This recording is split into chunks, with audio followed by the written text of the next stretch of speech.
जनाब, बुलडोजर किसी भी हुकूमत का फर्स्ट रिस्पांस नहीं हो सकता है। मैं आपसे पहले कह रहा हूं, किस बुनियाद पे चीफ सेक्रेटरी साहब बुलडोजर भेज रहे हैं, जब खुद हाई कोर्ट में उन्होंने माना कि फिलहाल अभी तक जो लिस्टें आई हैं वो गलत हैं, वो फेक हैं। तो जेन्युइन लिस्ट किसके पास है? सिर्फ चीफ सेक्रेटरी के पास। क्या आप और मुझे कोई हक नहीं है जानने के लिए कि हमारा नाम किसी लिस्ट में है या नहीं है? क्या हम सिर्फ उस वक्त का इंतजार करेंगे कब ये हमारा गेट तोड़ेंगे और बुलडोजर लेके अंदर घुसेंगे? क्या आपको नोटिस नहीं मिलना चाहिए? क्या मुझे नोटिस नहीं मिलना चाहिए? अब आखिरकार ये चीफ सेक्रेटरी साहब जानते हैं कि हर कोई हाई कोर्ट नहीं पहुंच सकता।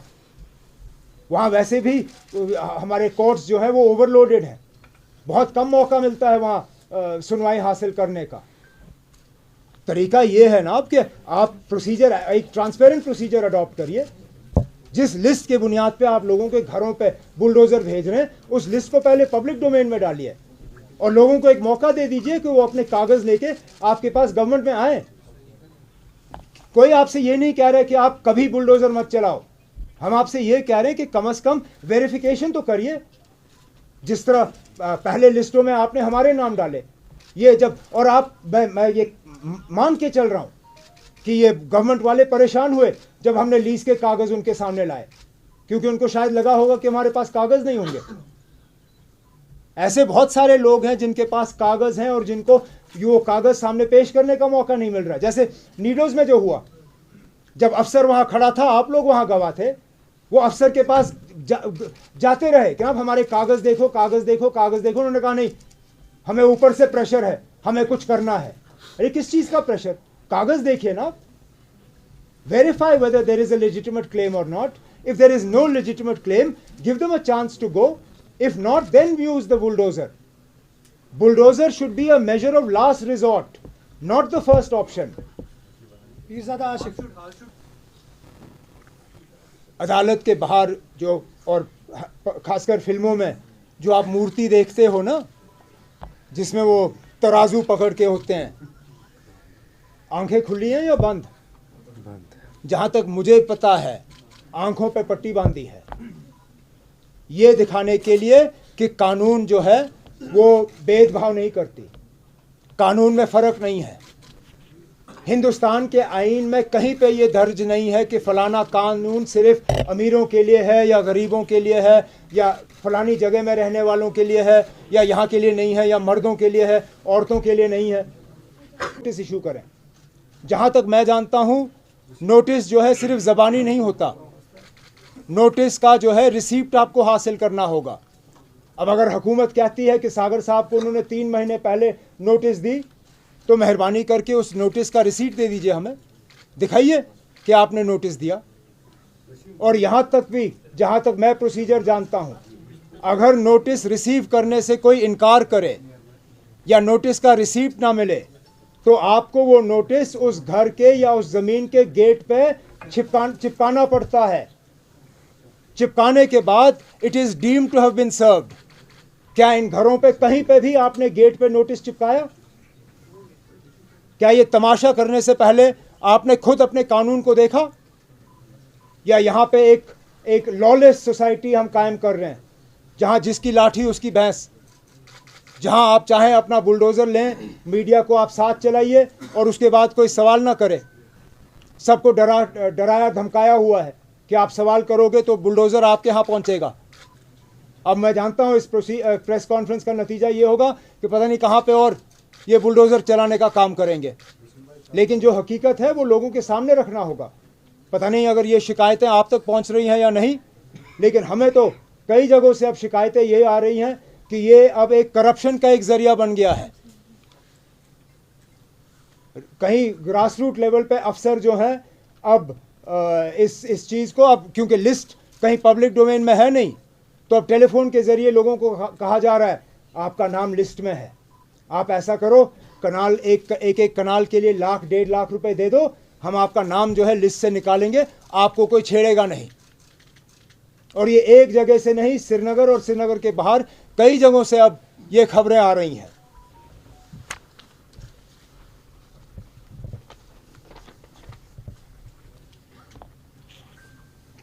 और जैसे मैंने आपसे कहा, किसी को पता नहीं कि असलियत क्या है, हकीकत क्या है और प्रोसीजर क्या है। इसलिए हम अपने तरफ से आज गवर्नमेंट से ये कहना चाहते हैं कि ये जो सबको डराने का, धमकाने का और परेशान करने का एक मुहिम चलाया जा रहा है, इसको मेहरबानी करके रोक दीजिए। हम में से कोई इस हक में नहीं है कि किसी का भी गैर कानूनी तौर सरकारी ज़मीन पर कब्ज़ा होना चाहिए। हमारा ये मकसद नहीं है ये प्रेस कॉन्फ्रेंस करने का कि जहाँ पे लोगों ने कब्ज़ा किया हो उनको वो कब्ज़ा करने की खुली छूट दी जाए, लेकिन रोकने का भी एक तरीका होता है, डराने धमकाने से नहीं। बुलडोज़र जो है आपका पहला कदम नहीं होना। अब I don't know whether this is an issue that will resonate in the rest of the country. तो ये कहना कि ना ये पार्लियामेंट इलेक्शन के साथ जुड़ा हुआ है या जम्मू कश्मीर के जब कभी इलेक्शन होंगे उसके साथ जुड़ा हुआ, मैं कह नहीं सकता हूँ। इतना तो मैं ज़रूर कहूँगा कि अगर इनका मकसद ये था कि लोगों को राहत पहुँचाएं, लोगों को एक मतलब मुसीबत से निकालें, तो ये तरीका नहीं है। लोग आज और ज़्यादा तकलीफ़ में हैं और ज़्यादा मुश्किलात में हैं और हम चाहते हैं कि ये सिलसिला जो है ये रुके।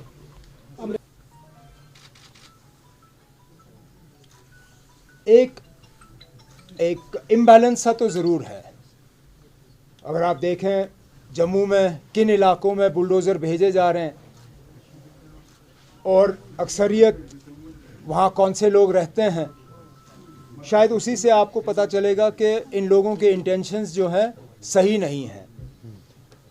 एक कैलकुलेटेड डिज़ाइन के तहत यहाँ के भाईचारे को और यहाँ की यूनिटी को जो है ज़ख्म पहुँचाने की कोशिश की जा रही है और वो सारा कुछ तो आपके सामने है।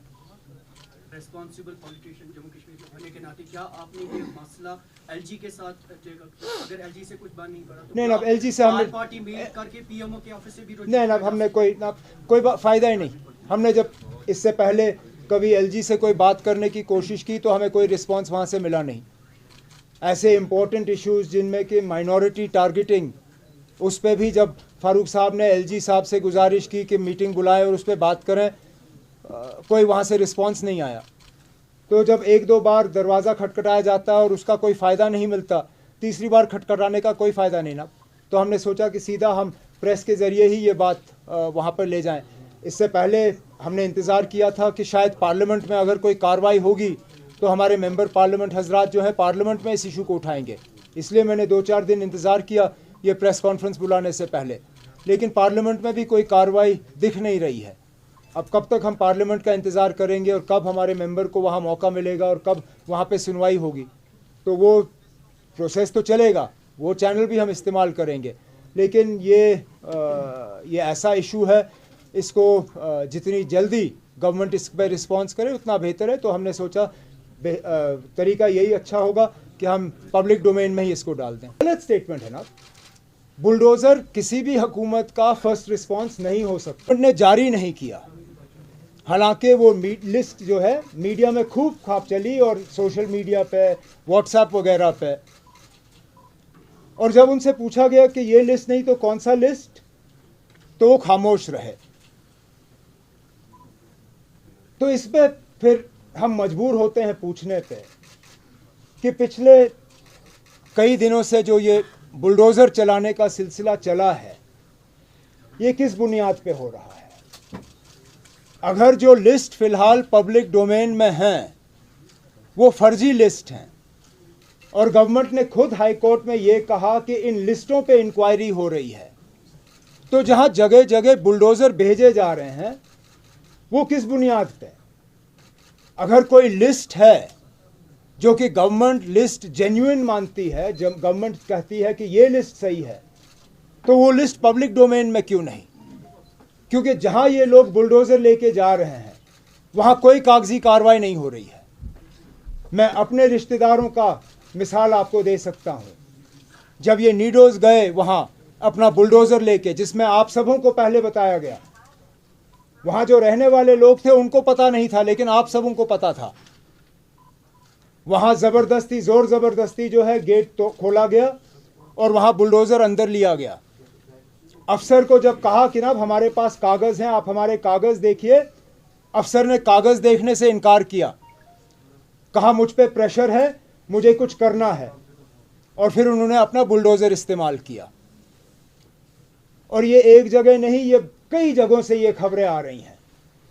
हमारे भी फ़ोन काफ़ी बजे जिसमें लोगों ने हमें कहा जनाब ये मेरी मलकियती ज़मीन है, मेरे पास इस ज़मीन के कागज़ हैं, लेकिन हुकूमत वाले आए और उन्होंने हमारी ज़मीन जो है उसमें उन्होंने वहाँ पे बुलडोज़र चलाया।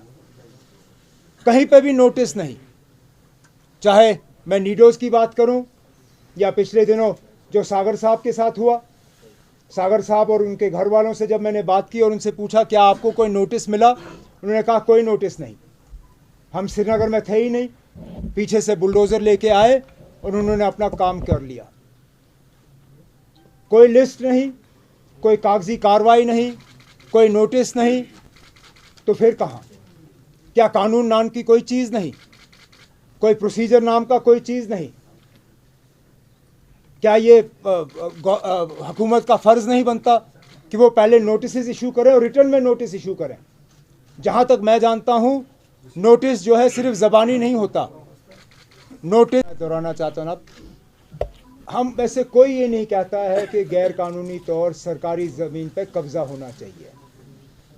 एक दूसरा, प्रोसीजर में क्या खराबी है ना, आप में से कोई ये कहने के लिए तैयार है कि गवर्नमेंट को किसी प्रोसीजर की ज़रूरत नहीं है? एक ट्रांसपेरेंट प्रोसीजर होना चाहिए। लैंड टू टिलर तो ये लोग उसके हमेशा से दुश्मन रहे हैं।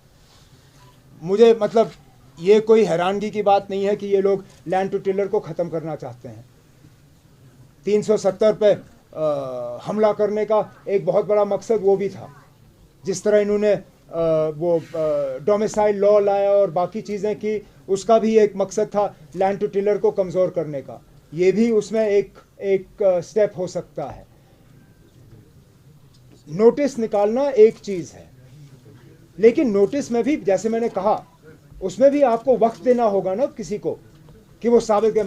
मिसाल के तौर पे कल को आपको नोटिस निकले, ये तो नहीं कह सकते ना कि ये आपका नोटिस है, मैं कल बुलडोज़र लेके आ रहा हूँ। इनको ये कहना होगा ना ये आपका नोटिस है, कानून के तहत आपको इतने दिन दिए जा रहे हैं, अगर आपके पास एक लेजिटिमेट क्लेम है इस ज़मीन का, वो क्लेम आप सबमिट करिए, हम इसको वेरीफाई कर लेंगे। वही हम आपसे कह रहे हैं। उमर साहब यहाँ से एहतजाज इश्यूज़ पे करते हैं, हाईलाइट करते हैं और उन पे एक गवर्नमेंट से जो है एक या तो कदम एक्सपेक्ट करते हैं या उसका इलाज हम एक्सपेक्ट करते हैं। कई कई जगहों पे जहाँ पे गलत लिस्टें निकली रिक्रूटमेंट की, उस इशू को हाईलाइट किया गया, गवर्नमेंट ने उसको दुरुस्त करने के लिए कदम उठाए। कुछ और ऐसी इश्यूज़ आए जिस पे हमने आवाज़ उठाई, गवर्नमेंट ने करेक्टिव स्टेप्स लिए। आज जो इशू हम लेके यहाँ आपके सामने बैठे हैं, इस उम्मीद के साथ कि इस पे भी कुछ करेक्टिव मेजर्स होंगे, नहीं होंगे तो हम अपना अगला कदम जो है वो हम उस पर गौर करके ले लेंगे। जहाँ तक आपने बड़े इशू 5 अगस्त की बात छेड़ी, हमने हमेशा आपसे कहा ना हमारी लड़ाई कौन सी है। हमने कहा it is a constitutional, it is a peaceful, it is a legal and it is a political fight that will continue.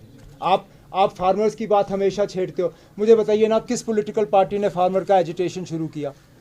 किसी पॉलिटिकल पार्टी ने नहीं, वो फार्मर्स ने खुद किया। इट हैड नो यहाँ तक के फार्मर्स ने वहाँ पॉलिटिकल पार्टीज़ को आने की इजाज़त भी नहीं दी। तो आप ये नहीं कह सकते हो ना आपके फार्मर एजिटेशन किसी पॉलिटिकल पार्टी का एजिटेशन था, वो खुद किया। यहाँ के लोग भी जिस दिन चाहे ना वो भी फार्मर्स की तरह एजिटेशन कर सकते हैं और हमें उस एजिटेशन में आने से रोक सकते हैं। कोई उनको इस चीज़ के लिए इनकार नहीं कर सकता ना। Long as the issue is alive in the Supreme Court, I will always be hopeful. In fact, if anything, the delay makes me even more hopeful. I'll tell you why. Because I truly believe that if the government was confident in its defense, it would have pressed the Supreme Court for an early hearing, as they do in numerous other matters.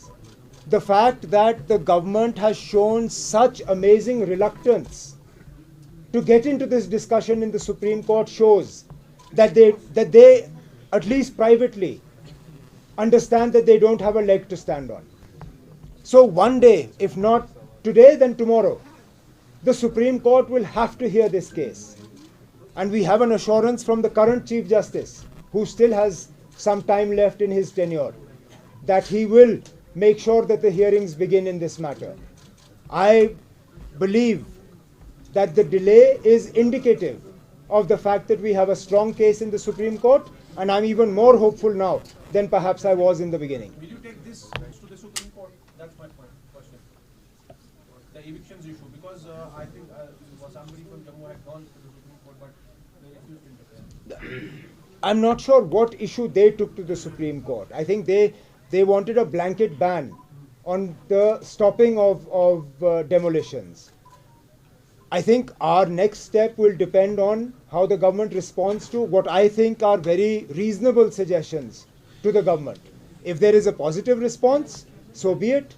If there isn't, then yes, we will definitely consult some senior lawyers to see what options we have. Politicians are claiming that the judiciary is dancing on the tunes of ruling government. What takes that? Then अब ये मैं नहीं मानता हूँ.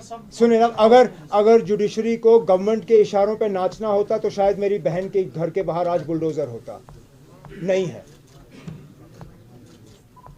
ये कहना कि ना अदालत या कोर्ट जो है वो सिर्फ गवर्नमेंट के इशारों पे चलती हैं, ये शायद अदालतों के साथ एक बहुत बड़ी नाइंसाफी होगी. Last two questions. It is a move to divide people. We have seen this with this government. They are desperately trying to divide people, whether on regional basis, on religious basis, on caste basis, on community basis, now on economic basis. This is just one more step in that direction, to try and suggest that they should create a gulf or a wedge between rich and poor, knowing fully well that the law does not offer any such discrimination. What the suggestion or the solution or the मुलाकात का मौका मिला है, ये issue ऐसा है कि एक दो ट्वीट या पार्टी दफ्तर से एक स्टेटमेंट से शायद हम पूरी तरह से इस इशू को टच नहीं कर पाएंगे. इसलिए आज ये प्रेस कॉन्फ्रेंस बुलाना हमने मुनासिब समझा.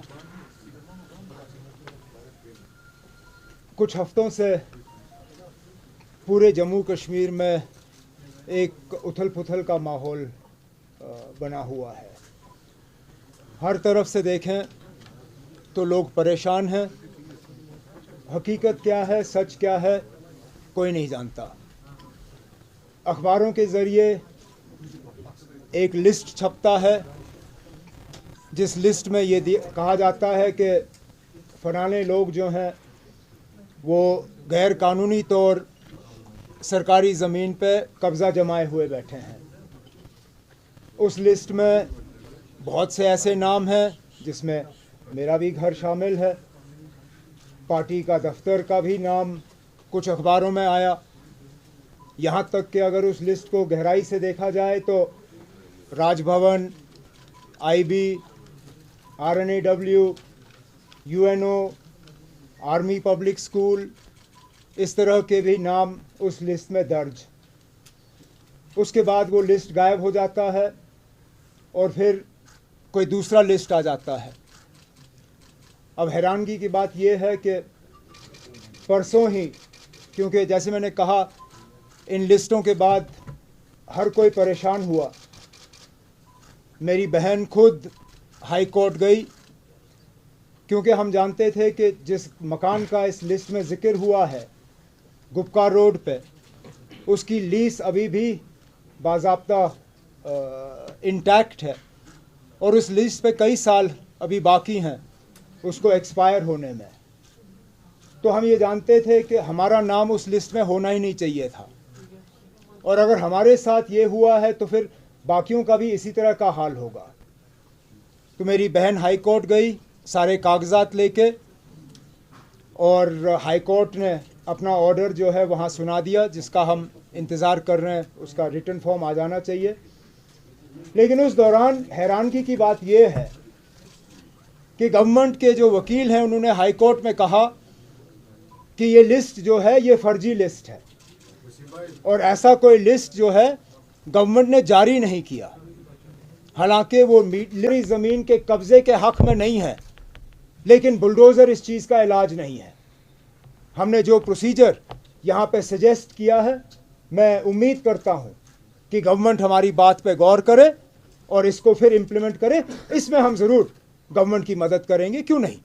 हम हर किसी से गुजारिश करेंगे कि जहाँ पे आपके कागजात हैं आप गवर्नमेंट को सबमिट करिए और अपना नाम इस लिस्ट से निकालिए। जिस तरह मेरी बहन ने पिछले दिनों हाई कोर्ट का इस्तेमाल किया, हर कोई कोर्ट पहुँच नहीं सकता, लेकिन अगर गवर्नमेंट ये तरीका जो है ये अडॉप्ट करे तो मुझे लगता है काफ़ी लोगों को इससे जो है राहत मिल सकती है।